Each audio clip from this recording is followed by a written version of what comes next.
must look like you're way back there.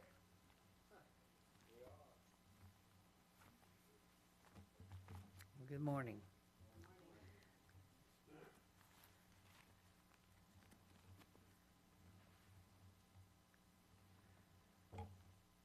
Back when we had 4 kids at home, 2 in diapers, we always had an excuse to be late.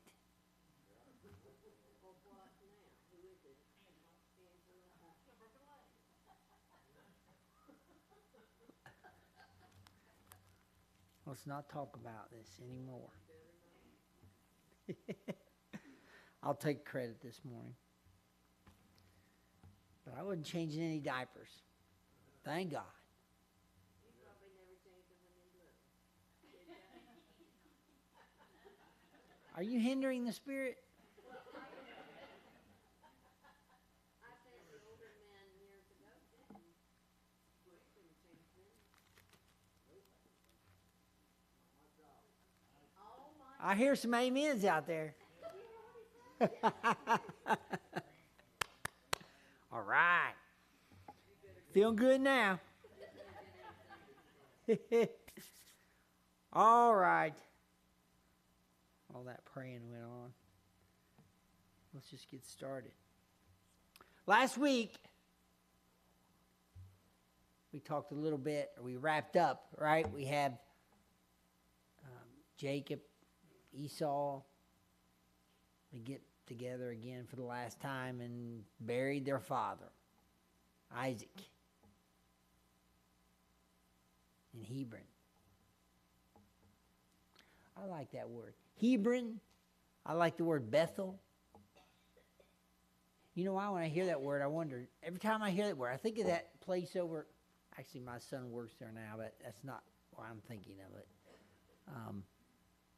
But when I hear that word, I think about how they, I've said this before, how they come up with that name. Who named it?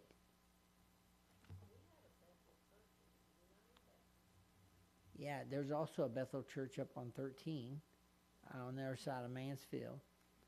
That's the one I think of when we say Bethel. Huh?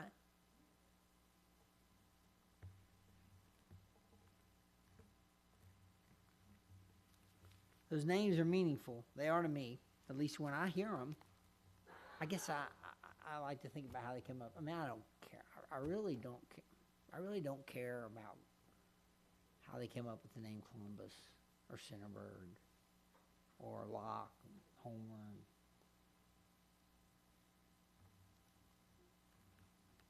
But there may be something scriptural in there. I just haven't come across yet. So let's continue this week. Now this week, let me give you a quick introduction, right? We've been talking about Jacob and his sons, and remember the last chapter we read, he had his last son, Benjamin, right? And then his wife, Rachel, dies. They bury her, okay? So we're going to continue. This is a 1-chapter lesson, primarily about the 11th son, Joseph. Now, would you believe, you might, that I spoke to someone yesterday who didn't know who Joseph was. Now, that's not a shameful thing, right? There are people that just didn't know. You know, there's people today that don't know who Noah is if you ask them that. Imagine that. With all the... But Joseph himself, and we won't be covering all this territory today, but we will, I'm sure, or else they've led us down a path of great ending. Joseph was very, very much what they call a typical, very Christ-like. And when we find out the end of Joseph's story, we'll see why. It doesn't mean he was Christ. That means he was symbolic, right? A way within this Old Testament, right, that God continued to stimulate, right, and to work and to make things possible through not necessarily perfect people, right? And we've talked about Jacob. Remember in the last several weeks, Jacob, he's he had his ornery days, right? Remember, he came back. I say came back. He came back last week's lesson 2, right, to Bethel. Right? And we talked about the name Bethel, the house of God. Remember, Andy, he built an altar called El Bethel. It was God in the house of God. So this is the house of God, right? A lot of people know that, drive by. But they don't know anything about God who's in the house of God, right? Okay, let's continue. And think of Jacob. Now, I'm going to tell you this up front. God is not mentioned in this chapter. Jesus is not mentioned in this chapter. Not formally. But be prepared, right? Prepare your hearts for what's about to happen. Okay? So Joseph was the 11th son of Rachel, son of Jacob's favorite wife. Now he had 4 at one time, but he had a favorite, the one he originally wanted to marry, right? This was her firstborn son. This was his favorite son. Now, can that happen? Can it happen justifiably? I can only imagine what goes through my mind. I'm looking at my own kids, and I have no favorites. I could just whip them all right now. And you could too. Joseph was honorable. Honorable. It doesn't mean he was perfect, but he was honorable. Now, I'm sure being the firstborn son of his favorite wife has a lot to do with that. But he also came in Jacob's older days, older years. He just sure did. Well, maybe it was like a grandson, we spoil them rotten. You do. You women do. Spoil those grandchildren rotten. And Jeff. Yeah. And send him home. But he was his favorite son. Now, I'm preparing you a little bit about this. Now, don't forget there's a bunch of other boys in the family. Boys from different mothers. There's jealousy, right? There's hatred. And don't forget, these are the boys in last week's lesson who wiped out a nation. Maybe 2 weeks ago. Remember? Had them circumcised, tricked them. And while they were healing, 3 days later, went in and killed them. All. Took them all.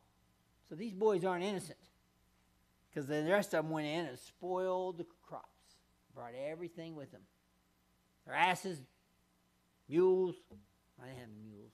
Just asses, camels, goats. I didn't say mules because there weren't any horses. At least mentioned. But they took all that. So these guys have some potential, right? To be a little bit ornery. No. They, when they're around you, yeah. Okay? So now in this chapter today, we continue to talk about their frustration with life in general and how they deal with it in not so good a way. So I think you'll find out that in this particular case, there's more than something about being Jacob's favorite, right? Okay, I'm going to begin reading. Think about that. Okay. Verse 1, chapter 37. And Jacob dwelt in the land wherein his father was a stranger, or a foreigner, okay, in the land of Canaan. So we've been talking about this, right? He came down, from his, he got married, lived there 20 years, worked his way back home, and he's heading right back into where? Where his dad is, in the land of Canaan. This is the promised land. He said, these are the generations of Jacob, who has been, I'll stop there, who has been renamed, right, to Israel. Okay? So you're going to hear that reference. You're going to start hearing that reference more, probably in the scripture, than you had in the past, right? When referring to him. So Jacob, these are the generations of Jacob. I apologize. Joseph being 17 years old. So he's not, when our kids get 17, we're ready to say, one more year, you're out here, right? But Joseph being 17 years old, he was feeding the flock with his brethren. And Jacob has a lot of animals, okay? And the lad was with the sons of Bilhah and with the sons of Zilpah, his father's wives, and Joseph brought unto his father their evil reports. Okay, Bilhah and Zilpah, they are the handmaids of Rachel and Leah that each had 2 boys, right? So these guys are out feeding the flock, and Joseph is apparently his dad's, I want to say tattletale. I do, when I first read it. But then I read later, and we'll read it, that Jacob sends him out there and says, come and tell me what's going on out there. He didn't say it here, right? But Joseph is Jacob's utility, right? For keeping up with his ornery boys that aren't home. Now, it happens. Now, Israel loved Joseph more than all of his children, because he was the son of his old age.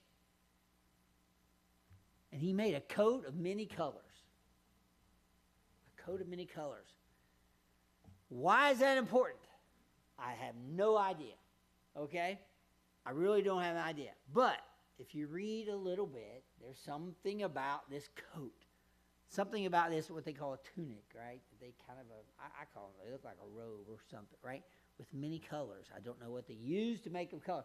But there's something special about this garment, very similar to what the kings or queens might wear, right? That Jacob gave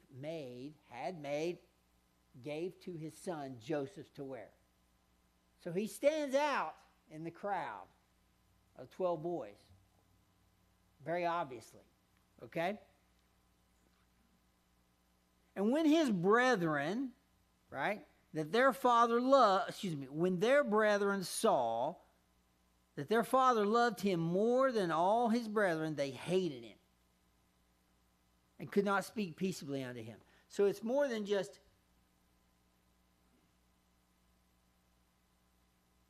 aggravation. They hate him.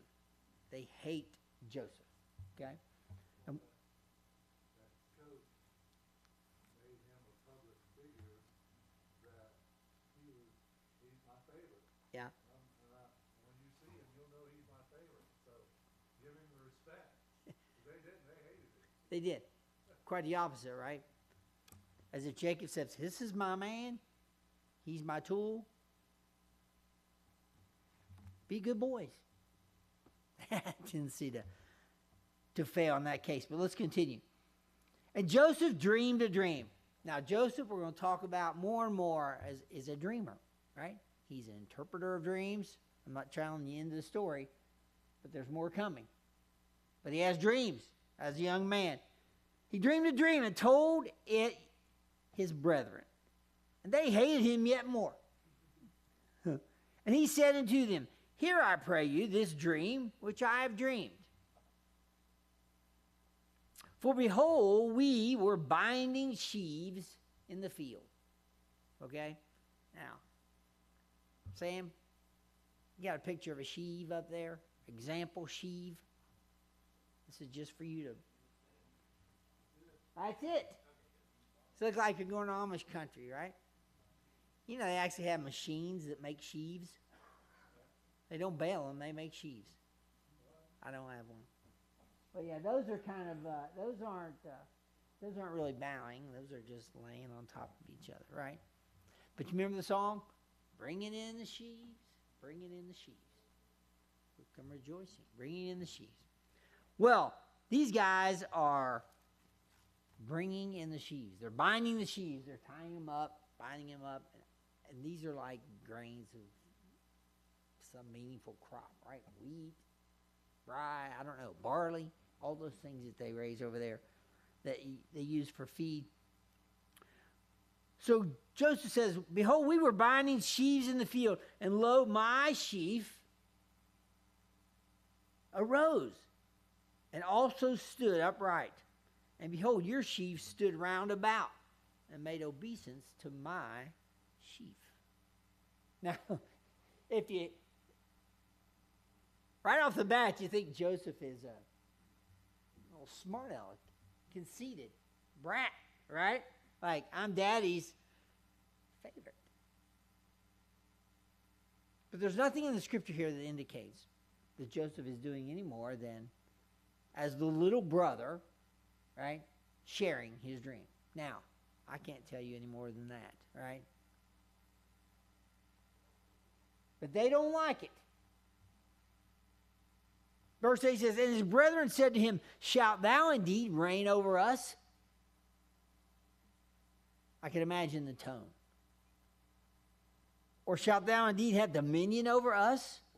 And they hated him yet more for his dreams and for his words.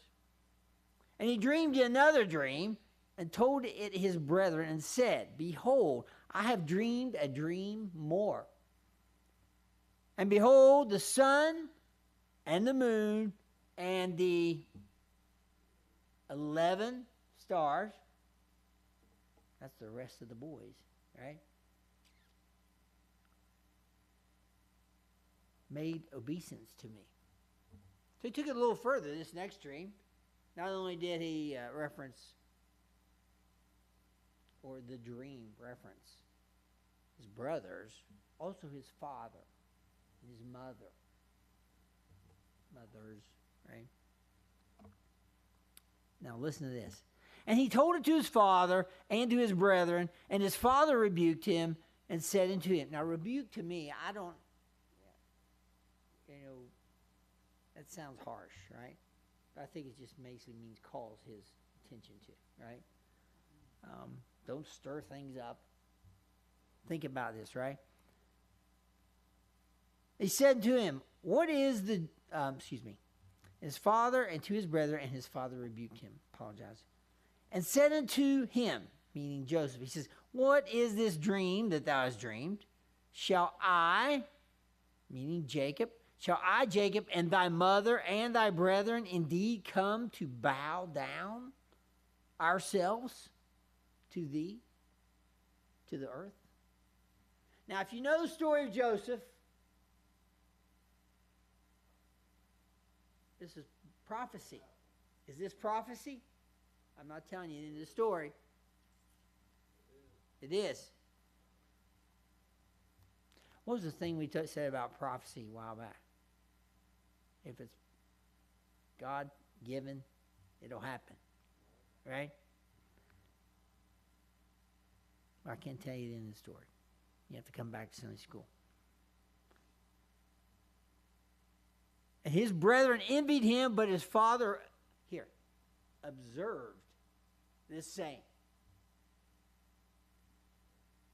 Father said, Joseph was an honorable son. His dad may rebuke him, right, to keep the fire low, but he observed this saying. Okay.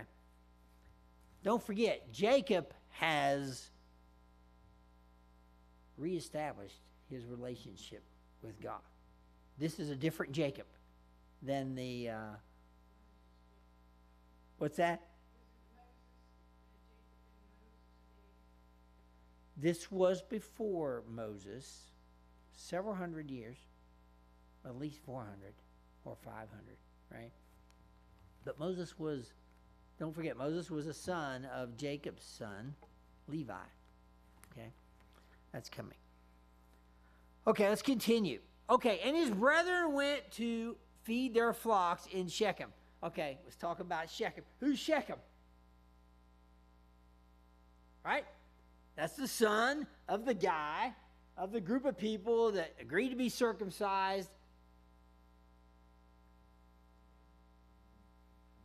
And Jacob's boys went in there and killed him, right?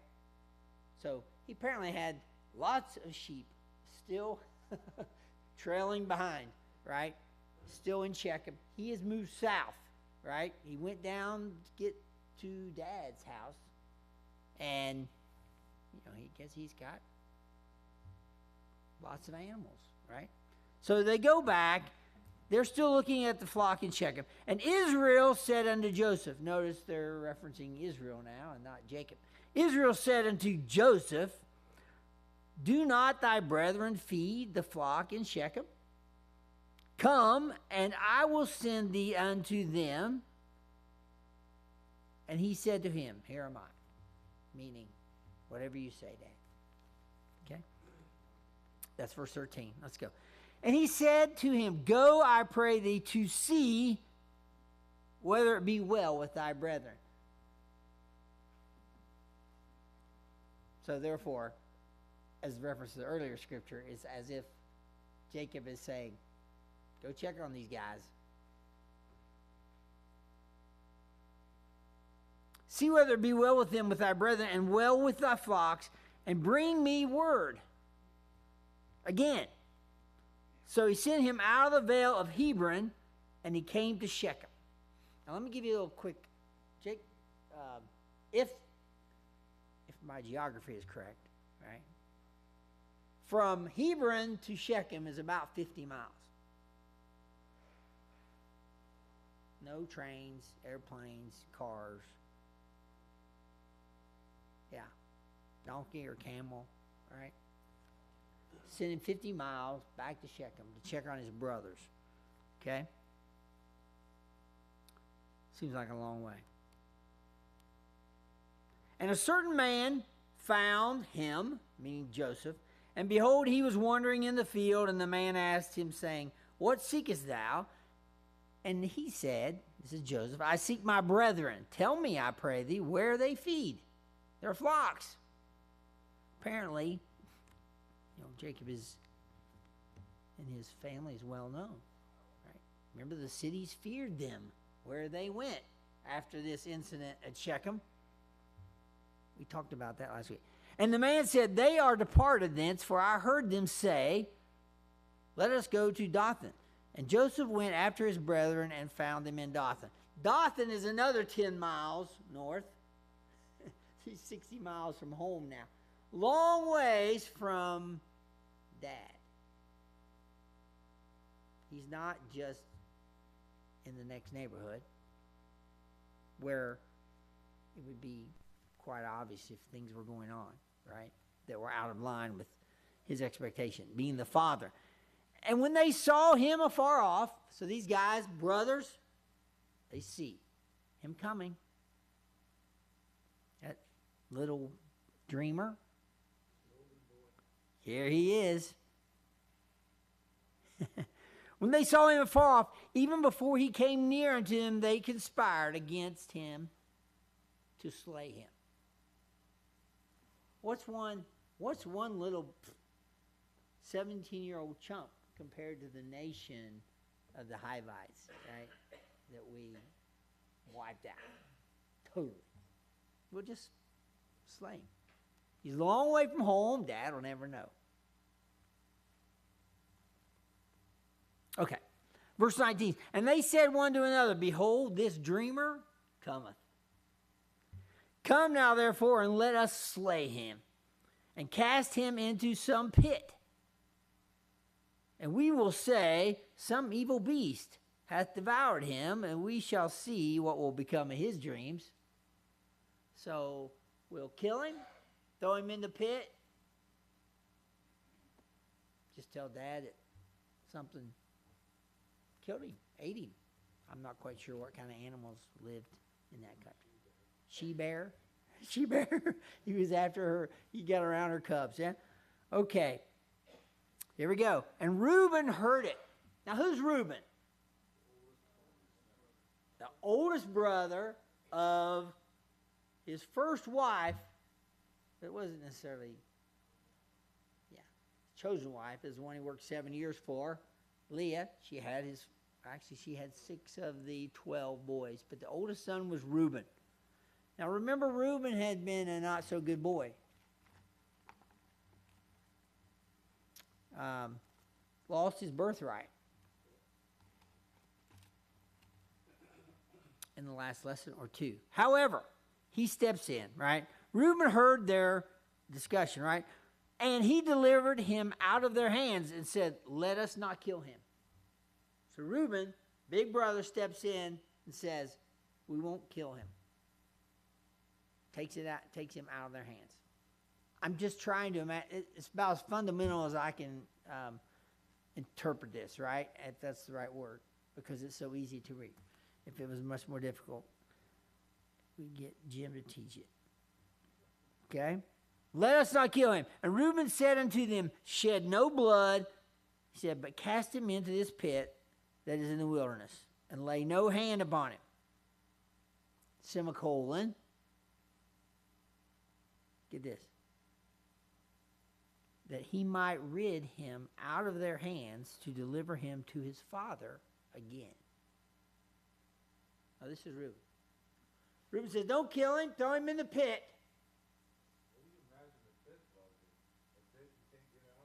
I can imagine. Well, see, it says it has no water in it. I mean, I can only imagine a dry well or something. I mean, I know it's not out in the wilderness, but yeah, that's my impression too. But Reuben says, throw him in there, and then Reuben acts as if he has an alternative plan, right? Perhaps to rescue. It doesn't say that, right? But it does imply there's something Reuben may be thinking as the oldest brother. So anyway, let's go on. Don't waste too much time here. And it came to pass when Joseph was come up unto his brethren, they stripped him. They stripped Joseph out of his coat. First thing he did is jerk his coat off. That pretty coat that his father had given. Now, first of all, as much as they disliked Joseph, they sure weren't thinking much about their father either, were they here? They stripped the coat off, his coat of many colors that was on him. And they took him and cast him into a pit, and the pit was empty. There was no water in it. So Jim, I'm thinking like you. I could think of a cave.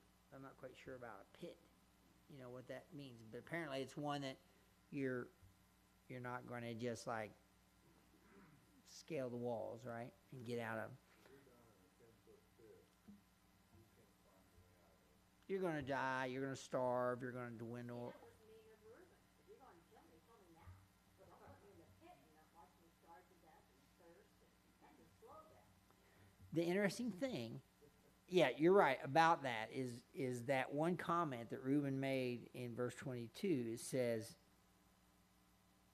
Reuben said unto him, shed no blood, cast him into this pit that is in the wilderness, and lay no hand upon him. That's what it says, semicolon. Then he said, it says that he, meaning Reuben, might rid him out of their hands, out of the hands of the brothers, to deliver him to his father. So throw him in that pit. I'll get him out.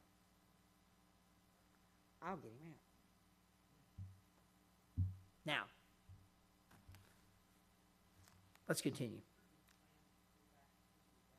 We think he sure ticked him off, right? And he's a big brother, right? It's about time he stood up. Okay. Verse 25. And they sat down to eat bread, and they lifted up their eyes. So these stood. Let's just throw him in the pit, and let's go eat. Work's done. They lifted up their eyes and looked, and behold, a company of Ishmaelites came from Gilead with their camels, bearing spicery and balm and myrrh, going to carry it down to Egypt. So, they're out there on the plain. I'd say the plains, right? Feeding their sheep. I don't know what shepherds do. They sit on a rock with their staff, or walk around, and there's some nomads coming through, right, on their camels, and they're heading towards Egypt. Now, Egypt's always sort of like the land of a very prosperous land, right? Now, the Ishmael, that's what Angel's dad used to say about Ishmael. I can't even say it right. The Ishmaelites. Who is Ishmael? Who is Ishmael?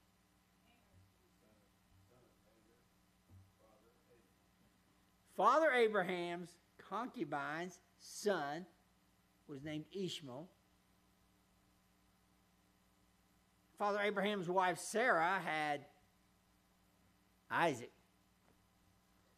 That didn't work, right? He ushered Hagar and Ishmael out. They didn't say that Ishmael wouldn't have a prosperous life, but he wasn't going to be part of Abraham's family, okay? The Ishmaelites were descendants of Ishmael. They also refer to them as the Midianites, okay? So let me continue there. So just think about this. These guys, years down the road, totally lost track of all this. And Judah said unto his brethren, now who's Judah? Very popular name. Son number 4 of Leah, the first wife. Jacob. We have Reuben, Simon, Levi. These are the 2 murderers, right, that went and killed the whole town or the tribe of and then there was Judah, number 4. Another special name we remember, right? Judah. Okay. Judah said unto his brethren, what profit is it if we slay our brother and conceal his blood? What benefit there, right? Come, let us sell him to the Ishmaelites, and let not our hands be upon him, for he is our brother and our flesh. And his brethren were content. He's our brother. Let's not kill him. Let's just sell him as a slave to these Ishmaelites. We'll never see him again. Dad will get over it. He's our brother. He's our brother. It almost sounds like he's talking to a bunch of little kids, right? Then there passed by Midianite merchantmen. Midianites were the Ishmaelites, just another name for those, okay? And they drew and lifted up Joseph out of the pit, sold Joseph to the Ishmaelites for 20 pieces of silver. And they brought Joseph into Egypt. All right, now 20 pieces of silver was a pretty good price for a shepherd boy. Now you've got pretty much 10 of them. Benjamin, he's probably a little boy. He's probably still at home, right? Take 20 divided by 10, you get 2 shekels of silver, right? Generally, they say it take a shepherd a year to make 8 shekels. So they did pretty good. They didn't get rich, but they had everything.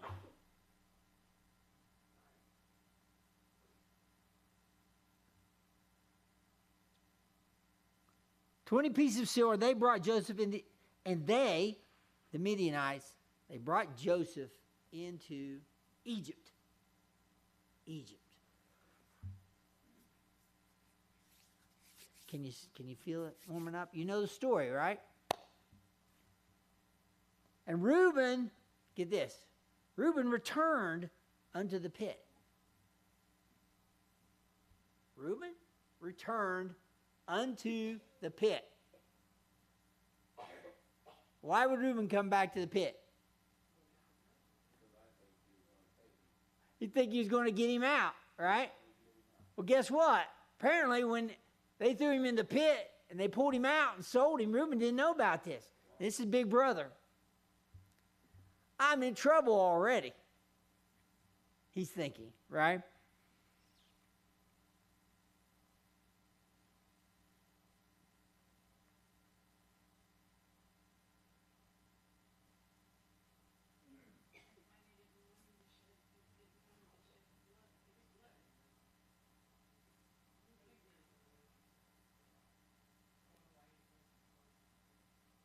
That's a good point. That was actually a good point the lesson actually point out. You know, was he just terrified of what Dad was going to do? I mean, what's his name was 17. And he was the 11th son. I don't know how old Reuben was by this time. But you know, there's also got to be some desire to be honorable, right? Or to reclaim the honor of your father. Or at least there should be, right? In any son's life. Okay, let me continue. Reuben returned unto the pit, and behold, Joseph was not there, not in the pit. And he rent his clothes. And he returned unto his brethren and said, the child is not.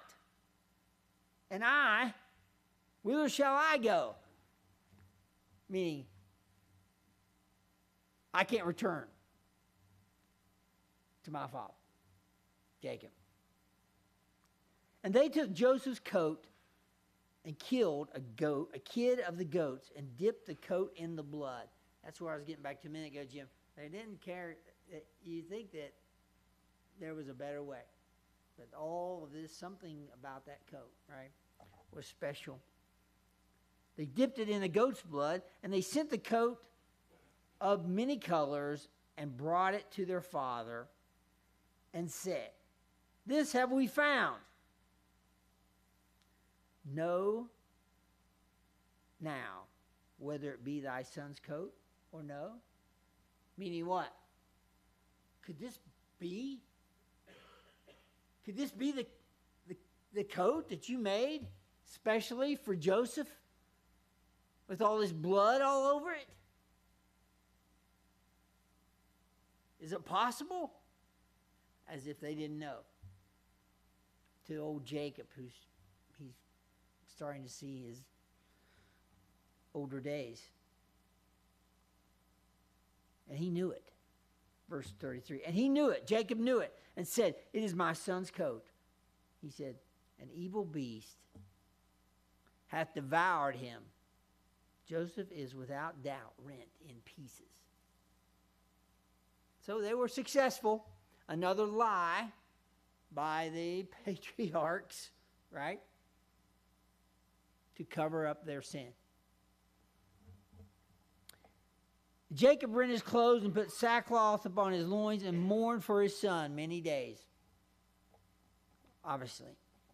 And all his sons and all his daughters rose up to comfort him, but he refused to be comforted. And he said, for I will go down into the grave unto my son mourning. Thus his father wept for him. A big loss for Jacob in his eyes. In his eyes, his son was dead, gone, devoured by a beast, right? And the Midianites sold him. This is sold him, meaning sold Joseph, right? This is verse 36. This is the last verse. The Midianites sold him into Egypt unto Potiphar. Okay?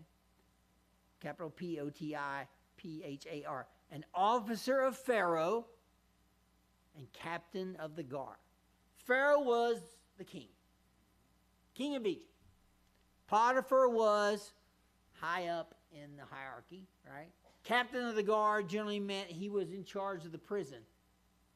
So they sold Joseph to the prison guard, who was like Secretary of State, right, in Washington.